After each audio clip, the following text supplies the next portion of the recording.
Mcintyre, Yes, welcome sir. to Talk Like That. Thanks for coming on the show. Thanks for having me. I've been looking forward to it. It's great to see you. And so, just for anybody who's watching this, Aeron is an acting coach. He has been an actor in the past, and I believe you've done some directing as well. And yeah. So, um, I've got 3 resumes. So I've got a technical resume. Or actually 4 resumes. I've got a technical resume where I've pretty much done everything in theater.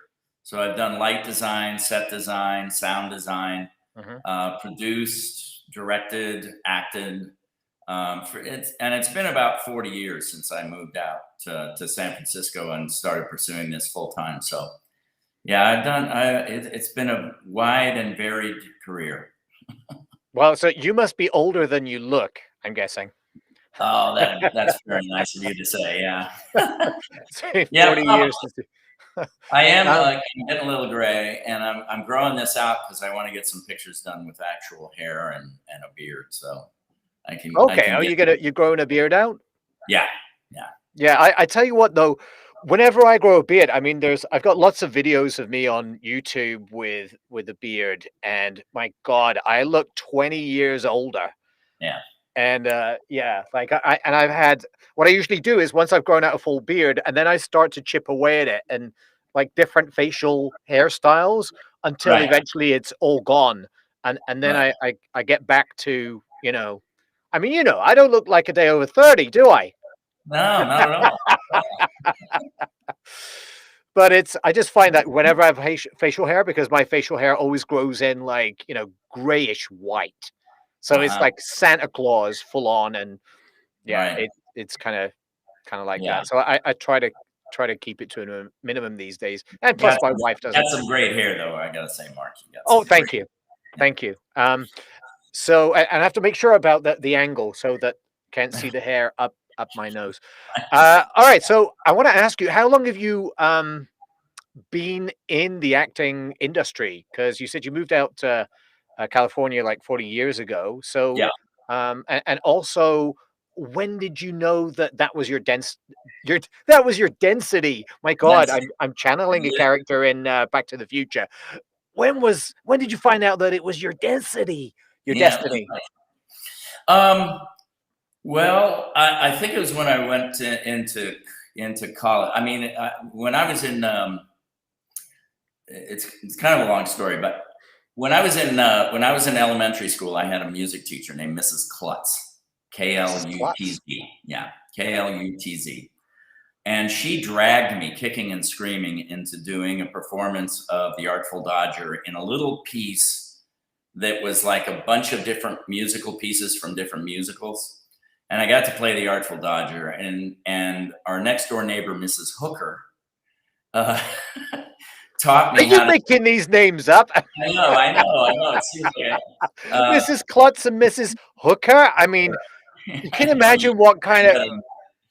but she taught me how to do a Cockney accent, Okay. and that really, and then performing, that was the kickoff. So I think it was in 4th grade. So from that point on, I was just hooked. But I never ever through that, and then of course in junior high, you got to be cool. So I couldn't do theater. So I stopped for 3 years, no, 2 years, and then when I got into high school, we had moved, and there was a girl who oh man, she was so beautiful, and she was into theater. So I was like, I'll get back into it. And then from that point on, that's all I wanted to do. But I never thought in high school that I just never thought of it as a career. Well, a lot of do. people still don't think of And it then, as a career. exactly. So then I took about a year and a half, and I worked and stuff, and then I got really bored, and I did a show up at the local college, and I was hooked again, and I got in with some really great people who, again, it's a long story, so I won't get into it, but they were really fantastic. And they just really encouraged me, and they said, you could do this. And at 2 years, I was 2 years into it, and they actually kind of became my friends. We'd go over and party and stuff like that, my professors.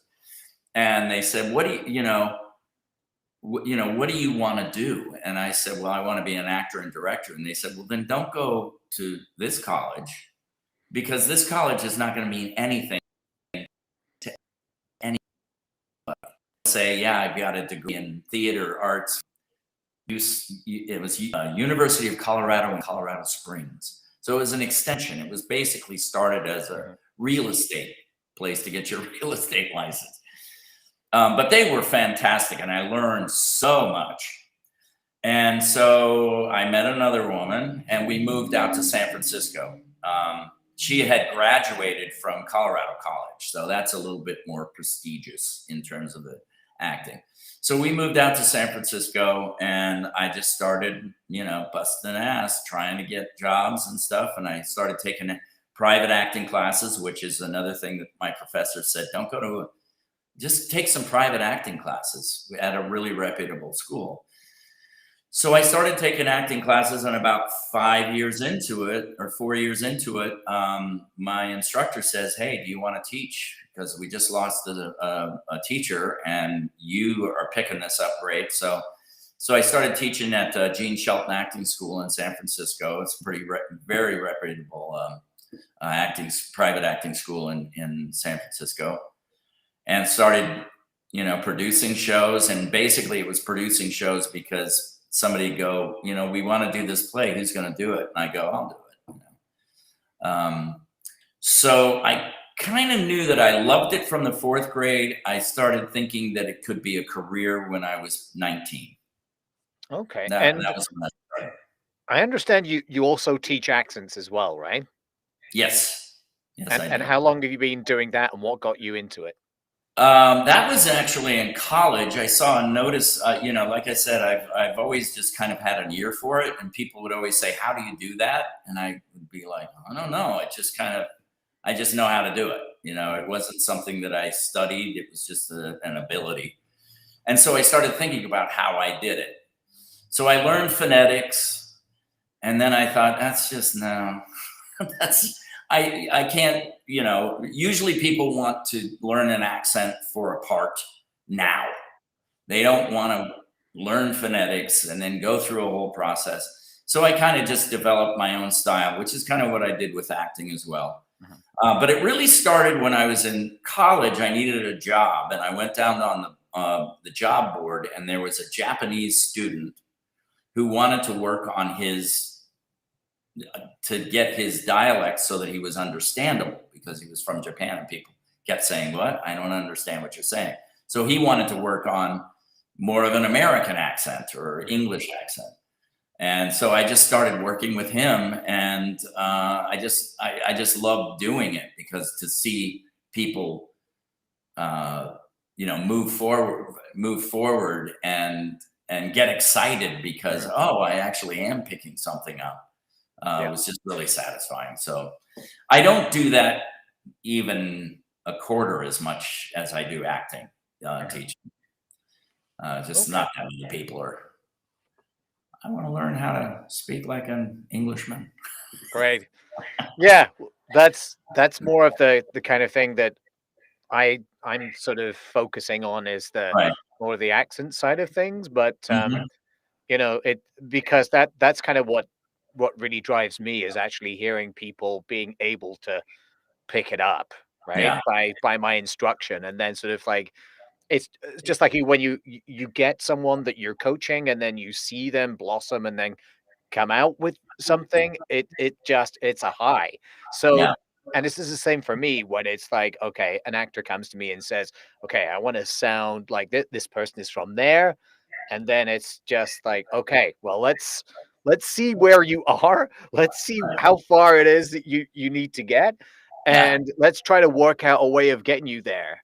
But then when you hear that coming back, and they're picking it up and they're listening to you, that's the best thing ever. Yeah. So, and I got into it pretty much the same way that you did, because I was a Mhm. teacher for 15 years. I was teaching learners of English for a very long time, and they're from Japan and Mexico and Europe, everywhere. And yeah, and it was fascinating for me because I was getting to learn more about their accents and about their languages, and then figuring out ways that I could help them with the pronunciation. So it was like a two-way. I mean, they weren't realizing it at the time. They just thought I was helping them get to sound more like, North American or Canadian, but at the same time that they're Right. trying to figure out how to do that. Like I'm figuring out, okay, so this is how they speak there. So Yeah. it's kind of like, reconnaissance mission. So tell me, so that I've got another question. Well, I've got lots of questions for you. Um, so tell me about something that people seem to misunderstand about you. I think I think that the one thing I can only kind of look to the acting portion of it. And that is that I think people misunderstand. They don't realize that I'm actually more of a character actor than they think I am. Most people think that I'm kind of like the cop or not a real character. And those are the parts that I really gravitate to. I think that when people see me, they don't see me necessarily as more of a character actor than I would like to be seen. Let's just say it that way, because I want those. Those are the parts that really turn me on, where I can actually look and see, okay, so this person has had a completely different life as a gnome, or some kind of street rat guy, or something like that. I usually get the cop or the doctor or I did get to play a crazy guy and a bartender in a Western and all that kind of stuff. But for the most part, it's pretty straight part. So I think that's probably the answer to that. Okay. What sort of character do you think I would be cast as? A cop or a doctor or A cop or a what? Or a doctor or The same thing. Yeah, that works for me. Mind you, I went for a haircut yesterday, and it came out looking like this. And then when my wife saw it, she was like, "Yes, sir." She's like, "It just looks military." She's like, "I don't like it. It's ridiculously too short. It's So I think maybe I could. Yeah, the cop would definitely work with this. Yeah. And maybe army, like if I do a bit more working out, perhaps. But anyway. Right. Yeah. So tell me about a client that touched your heart and maybe changed the way that you operate. Yeah. There's one very specific one. It was I started about 7 years ago, really focusing on kids. Teaching kids acting. So I teach kids from 8 to 17. I still do coaching mostly with adults, but the classes were really for kids. And there was a young woman who was amazing. She had the hardest time getting into it. She would get 2 lines in and start, laughing and get embarrassed and stuff like that. And she was just such a quirky, interesting, lovely young woman. And it wasn't until later on that I realized that I found out from her parents that she was on the spectrum, and that's why she was having such difficulty. But the truth and the honesty that she brought to everything was phenomenal. And she was also a really great artist. And so she finally got to the point to where she said, I don't want to take acting anymore. I really want to focus on my artwork. But that was one that really changed the style of acting, because I did kind of have to juggle that the stimulus. And that sometimes, especially with kids, when you get a group of kids together, there's a lot of noise, and I could see that she was very uncomfortable with it. So there was, so there was a discipline that I kind of had to bring and kind of had to say, okay, so I'm going to have one class where kids are just here to have fun. And then I'm going to have a different class for kids who are really serious, because the serious kids, they want to work. And the kids who want to have fun want to chat and be on their phones and stuff like that. And I can't stand that, but but you have to allow, that to some degree, because otherwise they won't come. Right. And I want them to learn. I want them to get it. It's the same thing as with dialects. I just love it. It's a high when they start to get it. You start seeing improvement. So I think that was the one person. Great. And so what makes you feel inspired or like your best self?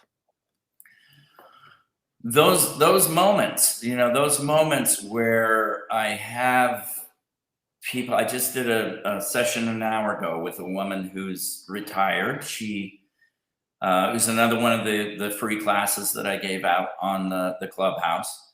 And she's a retired woman who is like, I've never done this before, but I want to try it out. And when I can get them not only enjoy it, but laugh and actually see improvement and get them excited, that's when I feel best. I love acting, but that's for me. That's all for me. When I see somebody else get it, when I see somebody else get excited and be like, yes, I want, before they were like, yeah, maybe I'll try it. But then when they move over into the lane of, oh God, this is great. This is fun. This is exciting. I really want to do this. I think that's when I feel the best. And I've said that for many years. That's where I really get my high, is from teaching. Yeah, I know what you mean. Like it can be a real high once especially when you're in the zone as well. Do you ever teach more than one? Is it just like one-on-one coaching, or do you sometimes teach classes? I mean, these days, I know you used to. Oh no, I taught classes for 30 or 35 years before COVID. It wasn't until COVID that I started doing private one-on-one class. I mean, every once in a while, I would have one-on-one coaching. Somebody would bring me in for a film they were doing because they were having difficulty with an actor, or plays or things like that. But it was always classes before COVID, and then COVID happened. It was like, well, what am I going to do now? And it was just a pretty easy transition to just call people up and say, hey, if you're really serious and you want to keep working, here's a way to do it. And some of the people like doing it. Some of the people were like, well, I'll wait until the classes start up again. Okay. And so tell me, what is one thing that your coaching gave to someone that you weren't expecting? I actually had a really, really interesting experience. God, it was probably 12, 15 years ago, where I had a student who took my class for about a year and a half. And then they dropped out, and they decided they didn't want to act anymore. And they just were like, the business part of it. I don't like the rejection. I don't like, hearing no so many times, and the constant putting out pictures and getting pictures and resumes. So they just decided they didn't want to do it, and they wanted to do their normal job, and they were happy with that. And we had an open house about a year and a half later, and this guy came up to me and he said, you know what? I took your class, and aside from the acting, I decided I didn't want to do the acting because I don't like the business part. But your class made my life better. It made me look at people in a different way. It made me understand people, made me understand their motivations, which made my life easier. And that to me was like, it kind of makes me well up a little now, even hearing it, because you could tell it was sincere. And he really felt like just the learning of the process. It's like psychology. You start learning how other people are motivated, and that everybody's just doing what they want to do, and they're just trying to make the world the way they want it to be, Mm-hmm. then it's much easier to kind of take the can I say that assholes? Absolutely. You can say whatever you want on this. Nobody's watching. Right. Okay. All right, good. So, yeah, that's great. I mean, that must have felt quite amazing to have Yeah, somebody say that your coaching changed my life. yeah. That's amazing. Like I remember a message I got probably about a year ago, a couple of years ago, something like that. And it was from a former student, and he just sent me a message. It was from like it must have been like 10 years, 15 years since I met him. Hmm. And he sent me a message saying, Mark, I just want you to know that your class, because I used to teach a class about like the introduction to linguistics. Hmm. And he said, your class made me decide to take my linguistic studies at university. I was like, I was floored. It was Right, like, wow, like because something like that, yeah, it just smacks you around the head and makes you think, oh my god, I did something that affected somebody's life in a good way, right. and it Yeah. is an amazing feeling, right? And the thing is I've had a lot of students over the years who have gone on to have very, very lucrative, good careers in film, television, theater, but they don't mean the same as somebody coming to you and saying, I decided not to do what you were teaching me, but what you taught me really changed my life. Wow, yeah, It was pretty special. that's amazing. So if you could go back in time and talk to your 18-year-old self, what would you say to him? Um, don't take things so seriously. Mhm, um, just keep, I think so much of the time we think in terms of, oh, I've got to do this. I've got to make it. I've got to, be not in.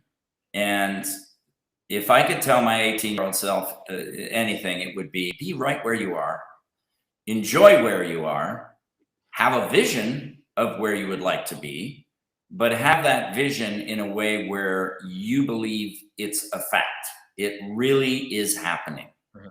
Even though right now you're looking around and you're in a, 1-bedroom apartment and you can barely pay rent, if you keep saying, I've got this, this is the way my life, and just realizing that, wherever you are, that's where you are supposed to be. Mhm. You're supposed to be in this place for the betterment of yourself. And if you're not, then you've got a mindset that's in lack. It's in, I don't have want. I learned this quite a few years ago of, if you keep saying, I want this, that's what your brain knows. You want that. Well, yeah, okay, so you want it. Or I'm going to. It can't be I'm going to have something. It has to be I've got it. I've got it. It's in my life right now. And when you say that over and over again, it changes your physiology. You feel it in your bones when you say, Mhm. I have this career. And it's been, I haven't had the kind of career that it's like, if you look at my career, look at IMDb and what I've done. I've done a lot of stuff, but it's been over a very long time, you know, and Yeah. it's because I didn't really focus on one thing. I could never make up my mind. I love the business. I just Mhm. love the whole thing. I love directing. I love producing. Like I said, set design. I love to Mhm. design lights. I love the theater, and I Yeah. love film and television. I love making films. Mhm. I've made a few where it ends up that I'm, basically everything. I directed, I do the cinematography, I do the lighting, and there's nobody else on set except for other actors.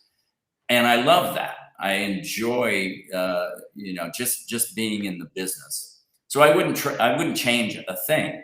Although all that time, when I was much younger, it took me until probably when I turned 30, I think that's when things kind of changed.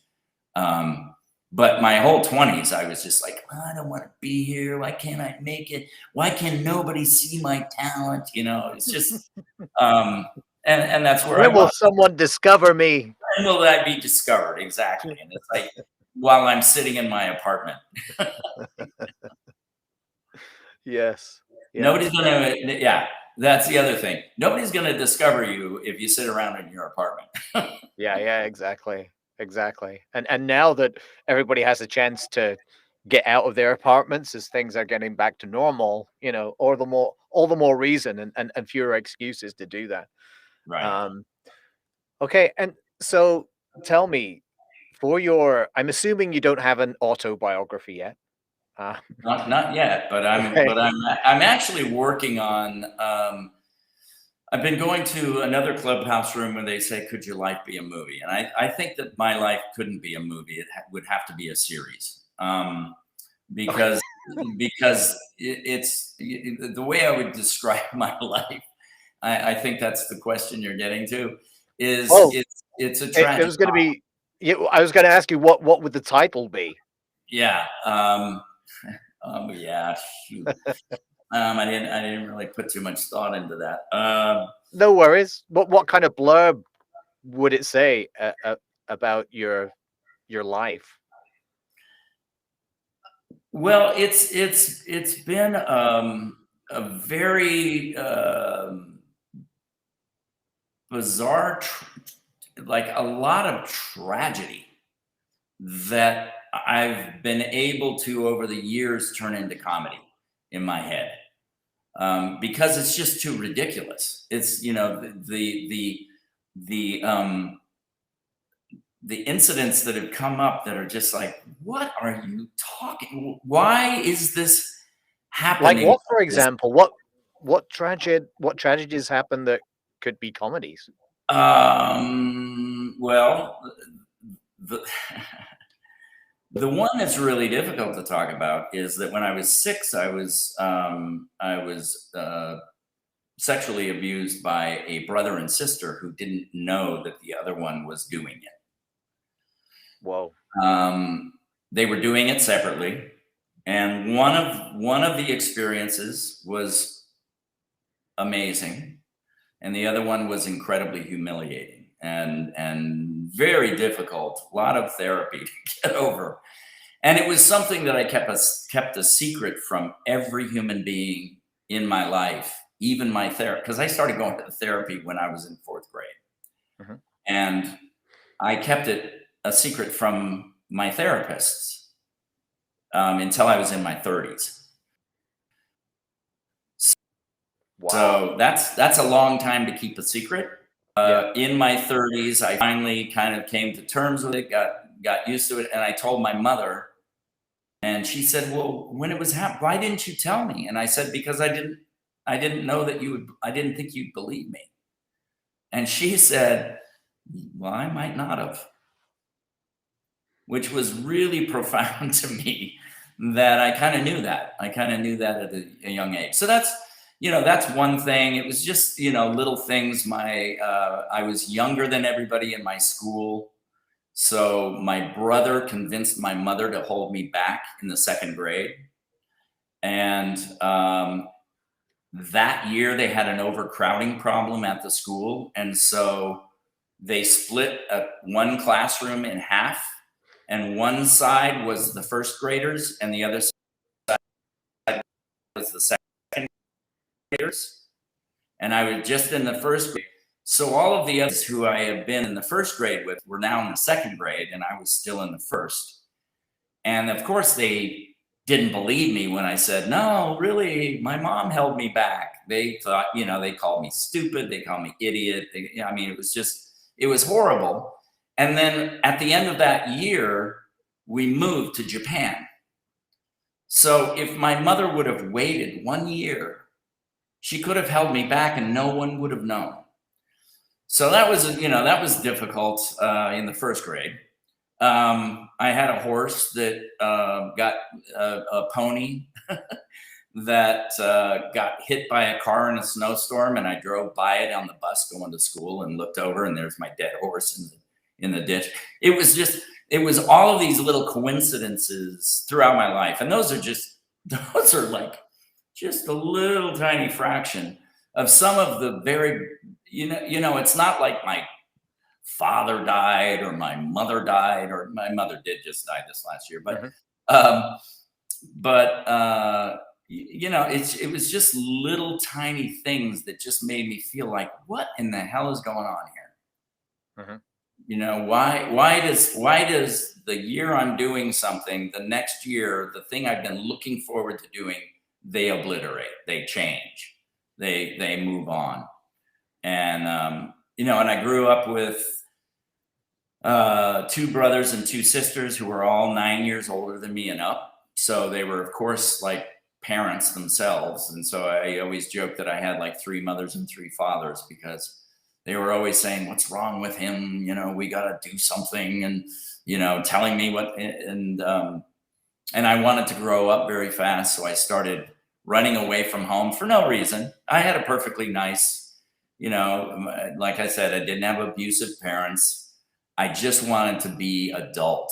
So I started running away when I was 13, and my parents couldn't control me. So they would just let me hitchhike around, and I had a backpack and a dog. And I, from the time I was 13 until I was 17, I just hitchhiked around Colorado and camped. And I lived with a drug dealer when I was in my senior year of high school, because, my parents just could not control, they couldn't do anything about it. I said, I'm moving in with this guy. He's got a place. And one time he got really messed up and destroyed the entire apartment. I mean, it's just, little things like that. This is a movie. It's already written. You just got to put it down on paper. Yeah. And the movie starts with me taking care of my mom last year. So I lived with my mom the last 6 months of her life, and took care of her through dementia. And my brothers and sisters were, one sister would call my mother's, after my father died, he died 10 years ago, and she would call her every Thursday at 2:00 because she knew that she was at the hairdressers, because my mother got her hair done every week. And she would leave messages accusing her of killing my father. So she didn't talk to her except for to accuse her on a message machine for 10 years. My other brother didn't talk to my mother for 10 years. And I just never understood why. She was a strong woman. She was difficult. She was very opinionated. She was tough, but she moved a family of 5 around the world. My dad was in the military, and she moved us around the world to be with my father. She didn't have to do that. She could have stayed in one place, but she wanted us to be with our father. And when I was 8, I got to go and see where he was shot down in Japan. He was shot down in the Japanese in World War II and taken prisoner of war. And I didn't know that until I was 8 years old. And we were in Japan. And we're about to leave, and my mother goes, so we're going to go to Nikko, where they make this nice pottery, and we're going to go to Summerland, which is kind of like Disneyland. Then we're going to go to where your dad was shot down. And I was like, what? What? Hang on a minute. Rewind. Nobody ever the bit before you were talking about we'll get ice cream, and the bit after the pottery. There's a bit you said there, like, what? Did I say that? Yeah. Oh, okay. Well, and so I saw the airfield. They were bombing, and he was a fighter pilot, and he got shot down in a lake. We drove around the lake for a couple of hours and finally found the schoolyard where they took him, the people who were in the village, and they tied him to a tree. They put a bag over his head. They pulled out their rifles, and they were about ready to shoot him when the military finally found where he was and drove up like in the nick of time to save his life, and took him prisoner. And then he has, after that, he had tons of stories to tell about his life. So he was actually rescued by the Japanese army. Yeah, by the military. Yeah. Wow. So that they could take him prisoner, so they can interrogate him and get some information about what are your upcoming things. But indirectly, ironically, they saved his life. I mean, sure, they probably tortured him, but they did. He got to live the rest of his life after the war. Wow. Right. That's become that's quite a story. And become a pretty prominent. He was a commander in the military from 1945. He fought in Japan, Korea, and Vietnam, and he was a commander of several very big. The one in Minot, North Dakota, where that's the place where the flights are there so that they can quickly get to Russia in case they need to. And he was brought in a lot of times to kind of help out other commanders who had screwed up and had these terrible squadrons. And he never lost a man, never lost one person under his command. And he was an incredible guy, really quiet, very unassuming, but everybody respected him. And one person, when he was talking, they were talking to my mom, and they said, your husband is somebody that nobody necessarily likes and wants to bring to a dinner party, but he's the one commander that we would want to be with in time of war. And that to me was like, that was golden. That's just beautiful. That's amazing. Wow. That's an incredible story as well. So on the subject of your parents, and as you say, your mother passed away about a year ago. How would your parents describe what you do for a living? Both my mother and my father were very proud once they saw what I was doing. Before they saw what I was doing, actually, that's not true. They saw what I was doing, and they thought that okay, yeah, he's not too bad. He might actually make something of this. But they always would say, my mother would always say, until I really established myself and I could say to her, hey, I'm making my living doing this, she would always say, you should maybe find something to fall back on. You should always find maybe you should try to take this and this and this so that you get a job. And I said, I'd rather do jobs where I'm not beholden. I don't have to go to school, because I'm not interested in anything but this. This is what I want to do for the rest of my life. And I had somebody ask me when I was 19 again, they said, when I was moving out to San Francisco, they were like, oh, so you're going to go out and be a big star, huh? And I said, I don't know. I said, I may be 60 years old, which is how old I am now. I just turned 60 this last year. And I may be 60 years old and sweeping the floor in a 7-Eleven and doing community theater at night. I don't know. But that's what I'm going to be doing, because this is what I want to do for the rest of my life. So they always knew it was a passion.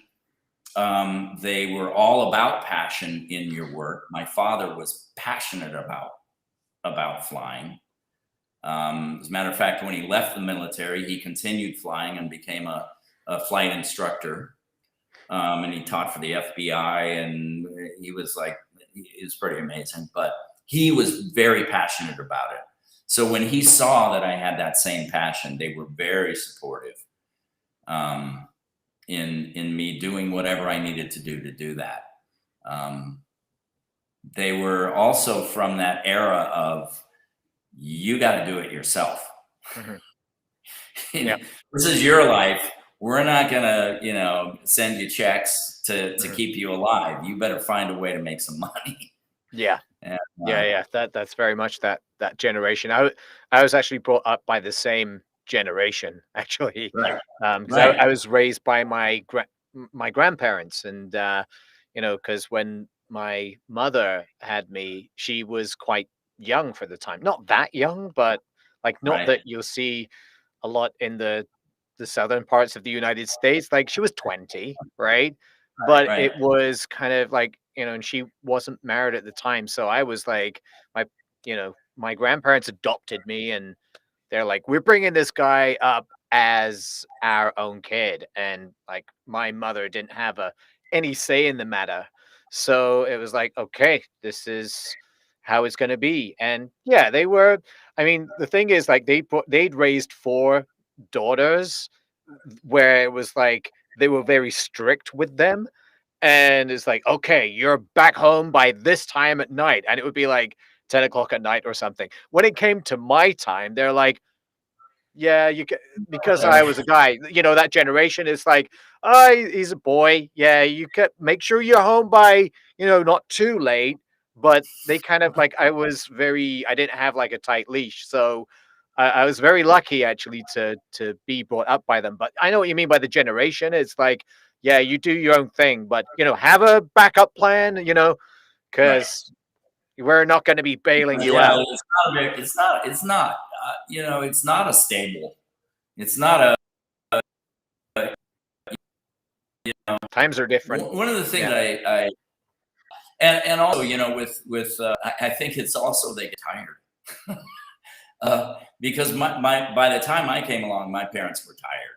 They had raised four kids. They had gone around the world, and I was, of course, 9 years later.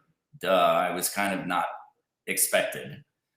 There was actually another kid that was Mhm, born a couple of years after my sister, and he died at birth. So they were like, "Okay, we're done." And then, mhm. 5 years Then later, it was 6 years later, surprise. woo! And so they were like, whatever, do whatever you want. I can't, like I said, they couldn't control me. They just could not control me. And so, it all works out. But in terms of the business part of the acting, one of the things that I always tell people about auditions, because everybody's like, how do you get over the anxiety, or that I went for this audition, I haven't heard back, and blah, blah, you know. And I always say, auditioning is not like interviewing for a job. Interviewing for a job, you're going in to interview so that you can get a job that hopefully you will have for 10, 20, 30 years. Acting, you're interviewing for a job you're going to have maybe for a day, maybe for 2 days if you're lucky, a week if you're really lucky, and a couple of months if you're the star. It's like, so just let it go, man. It's part of your job. It's like when you go to an audition, you're just doing your job. And if you look at it like, when I walk in that door, I'm just going to work, you know? Yeah. And I only have to work for a few minutes today. Mhm. Yeah, that's I would say that is great advice, to anybody who is an actor. Like, by going in and doing an audition, you're not getting paid for that audition, Right. but you're working. You're a Yeah. working actor by Right. doing that. Right. It's not like The fact they're unlike calling if you in, the fact that they're calling you in means that yeah, they want to see you. So, yeah, yeah. exactly. They're calling you in. That means it's whatever you're doing is working. And Right. I know that a lot of actors, it's like, oh yeah, but the thing is, like, if I'm not getting callbacks, then it's like, yeah, but the thing is, like you say, like if you're being called back in, it means Right. that they've got you in mind. They Right. haven't sort of seen you and gone, okay, this person is crap. Yeah. They're So it's like you're we won't ever call him. Yeah. Yeah. And it is so so fickle. You never, it's like, how many people go in for one role? oh yeah. It And, just, and you end up in sometimes, a waiting room full of people that look just like you. right. It's luck of the draw. And so when you walk out of the audition, forget about that audition. Go to the next one. Go to the next, look forward to the next one. Look forward to, maybe someday getting a 10 and under, 5 and under, because that's fun too. It's all good. It's all, we do this because we love it, not because we want to be famous or we want to make a lot of money. Of course, we would love to be. Some people don't want to be famous, But generally, the ones who are famous and making a lot of money, they're in it because they love it. right. It's like they never set out to like, I'm going to be a star That's because I was told that I was the chosen one. It's like, no, they were doing what they were doing, and along with skill plus luck and timing that they never knew they had. Just that's what happens sometimes. But yeah. anyway, so I got a last question for you, which is, what's your best tip for making the world a better place? I think I think the more people can go outside of their bubble and talk to people that are next to them, that live next to them. There's a thing that I think has happened because we've gotten so global, where people don't know their neighbors. Hmm. People used to know their neighbors. I knew everybody in my neighborhood. I knew everybody for a mile around. Mhm. I knew who they were. I didn't know them well. Maybe I didn't all the time, but I knew who they were, and I knew kind of what their family was like. And I knew what, if they had kids, I knew their family. I would go over. I would have dinner with them. I would, and now we're such a global society. People don't know their neighbors, but they know somebody in Sweden and someone in Russia and somebody here. That's great. I think that now that we've got to that point, we need to start getting connected more with people around us, and that people need to be energized to get to know people and to understand each other and to realize. I think that the biggest thing is you have to realize you're not the only person on the planet, and everybody else has their own personality, their own brain, their own body, their own way of doing things, but they're still human beings. As much as you can, and I'm guilty of it as well. As much as I can be driving behind somebody who doesn't use their blinker and yell at, God damn, to realize that, and it's something that I actually learned in DBT with my daughter. Everybody is doing the best they can. Everybody, if you just assume that everyone on the planet is doing the best they can might not live up to your standards, but they're doing the best they can. And so the more we can look at that and go, okay, that person just did whatever. They're doing the best they can. They may have had a really bad day. They may just be like that. I had a brother. My brother was one of the most unpleasant people I've ever met in my life. I swear to God, the most unpleasant person I've ever met in my life. I couldn't believe the way he talked to people. And yet I was able to go, he's my brother, and I understand why he's the way he is. And somebody else who acts that way, I might not know why they are the way they are, but I know that it doesn't come out of a vacuum. Mm-hmm. People's personalities and the way they are and the way they interact with the world does not come out of a vacuum and then suddenly they're just a bad, evil person. Something has happened to them, and they need compassion and understanding and empathy and love as much as anybody else. And if you can give them that by asking more questions than making statements, I think the world would be a better place. Well put. Not why only did that, you but the thing is, I think having that in mind makes you a better actor, because then Oh, yeah. you're searching. Like if you get the role as a person like that, Right. then you have to search for the commonalities. You have to find out what it is that has made them like this, what is making them like this, and what has happened to them in the past that has brought them to that point in acting that way. So Right. Yeah. You're playing a serial killer. Well, that's, but there's a reason. Mhm. You have to assume that if people do things like that, something happened in their lives. Mhm. And who knows how big it was. It may not have been a really big thing. It just happened at the right time. I know that, for instance, I was bullied a lot. I had a lot of adversity in terms of that. But I do know that there was the Mrs. Klutz. There was Mrs. Hooker. There was all of these people who just happened to come along at the right time that made me understand people a little bit more Mhm. that maybe other people didn't have. And Yeah. that is, I don't want to pity them, so I won't say it was sad, but it's unfortunate. Mhm. It's unfortunate that there's not enough people around who can see that kid looks like he's really struggling. And I'm going to take a minute or two or an hour or an hour a day or whatever when they're in school to try to find out what they're dealing with and help them deal with it.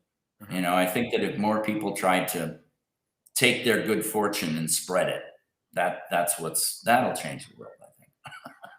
I don't That's know, great. maybe not. Thanks, Aeron. Thanks so much for coming on Talk Like That.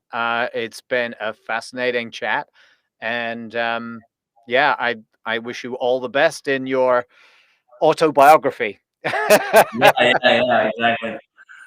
Yeah, good. And Mark, let's keep in touch because really, I think that For sure.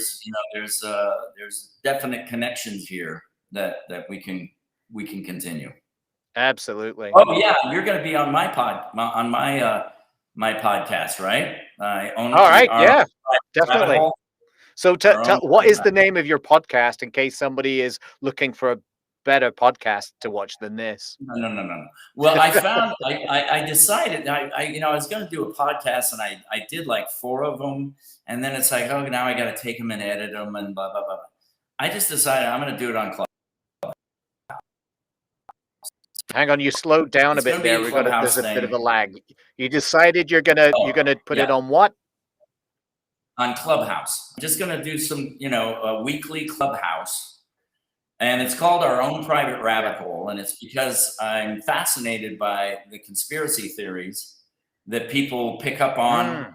And so it's going to be basically discussing conspiracy theories that maybe you believed before, but no longer Mhm. believe, or maybe conspiracy theories that you still believe, or conspiracy theories that you've heard other people believe and you can't believe they believe them. Yeah. And just and if we don't talk about that, then we'll talk about something else. We'll talk about life. We'll talk about Sounds your good to me. experience. Sounds Yeah. so. What's it called again? So I know to Our, look out for it. our own private rabbit hole. Our own So private rabbit hole. it Okay, you comes heard it here from. first, folks. Your own private rabbit hole. So I'll be looking out for that on Clubhouse, Have you heard the and B-52s? sounds The amazing. B-52s are our own private Idaho. There's a B-52 song called "Our Own," The living in your own private Idaho, and so it's kind of a okay, play on words with that. Our own private rabbit hole, so that we can go down the rabbit hole together I and talk about it. see. Oh, that's where it comes from. Yeah, Okay, cool. So, Aeron, thanks for coming on the show, and yeah, thanks for absolutely. anybody who's watching this right now. Okay, bye, guys.